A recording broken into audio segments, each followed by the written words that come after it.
ruptura institucional de la que habló el presidente Gustavo Petro, una vez se conoció la ponencia de archivo que radicaron senadores en la Comisión Séptima de esta Cámara, ha generado diferentes posiciones, opiniones a favor, opiniones en contra, sobre lo que está sucediendo en esta relación entre el Palacio de Nariño y el Congreso de la República. Yo creo que hay una ruptura en el Congreso cuando no se debaten los proyectos de ley, cuando ni siquiera se da un minuto para discutir un proyecto.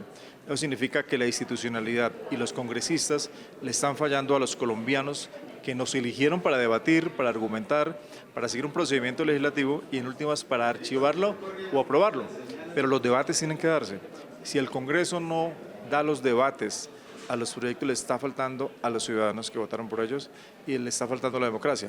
Ahí se está rompiendo la institucionalidad. La ruptura del gobierno con el Congreso siempre se ha mantenido. Ha habido respeto de parte del gobierno nacional que respeta la libertad administrativa y de decisión del Congreso. Son un órgano totalmente independiente. Acá sencillamente juegan con las amenazas contra los congresistas.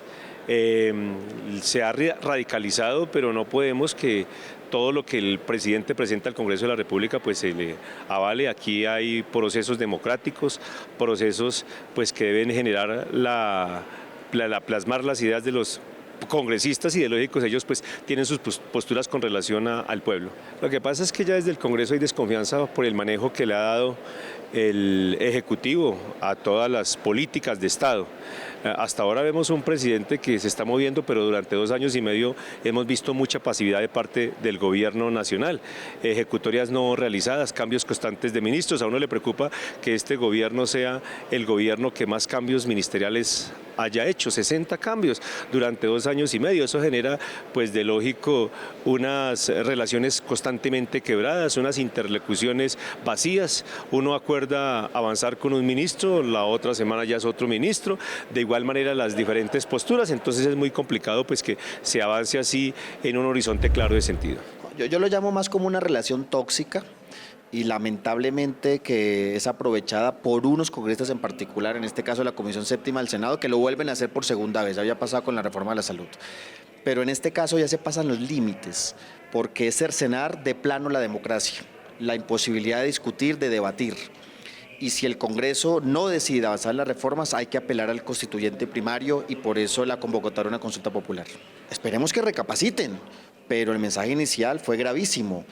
Firmaron 8 senadores cuando solo 6 eran ponentes, es decir, 2 adicionales, entre ellos la presidenta del Partido Conservador de tajo, ya se negaba el debate, reconociendo que habían ya otras ponencias radicadas alternativas, reconociendo que en la Cámara de Representantes hayamos eliminado más de 28 artículos, 30 artículos que tenían que ver con los derechos colectivos. Es decir, la discusión ya estaba avanzando y fueron ellos, por miopía política, por sectarismo político, que no deciden dar el debate. Y creo que es una buena decisión del presidente Gustavo Petro de ir a convocar al pueblo, al constituyente primario, el pueblo directamente para avanzar en los grandes cambios que requiere Colombia. Bueno, aquí lo que hay es una independencia de poderes que el presidente de la República todavía no ha entendido, una autonomía. Nosotros como congresistas también representamos el pueblo colombiano. Recordemos que fue el pueblo quien nos eligió para estar aquí hoy también defendiendo los intereses de los que no pensamos como el señor presidente, que somos muchos. Aquí esta reforma laboral era una reforma completamente inconveniente. Celebrábamos algunos artículos que reivindicaban, por supuesto, a los trabajadores, pero también nos preocupaba mucho que esta era una reforma que iba en contravía de la generación de empleo. Ahora, pues el camino que elige el presidente es el de una consulta popular, de promover una consulta popular que es completamente inconstitucional, inviable. Recordemos que se necesita el 33% del censo electoral, lo que significa que se necesitan más votos que los que sacó Petro para poder digamos que esto sea viable y pues adicional vale más de 500.000 millones de pesos cuando es un gobierno que ha manifestado no tener recursos para el sistema de la salud, para los medicamentos, para fortalecer a la fuerza pública que hoy que sí que necesita estar fortalecida por todos los problemas de orden público que estamos teniendo. El Senado tiene que escuchar.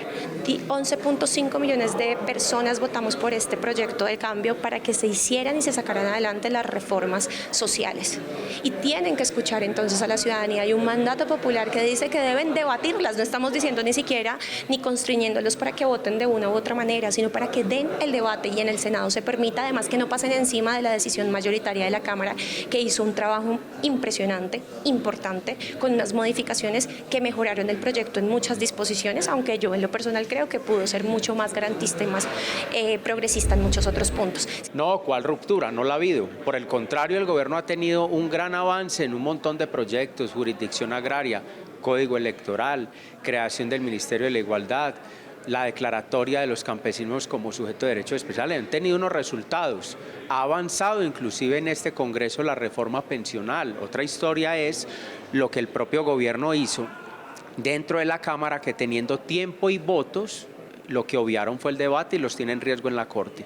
Pero por la negativa a un proyecto de ellos en una comisión no se puede hablar ni de rupturas, ni de golpes de Estado, ni de elementos extraordinarios. Yo por lo menos creo que él plantea el escenario en un renglón del chantajismo hacia el Congreso, de o se somete a lo que él propone, el gobierno, o si no, entonces estamos en ruptura. Y yo creo que eso no puede ser así.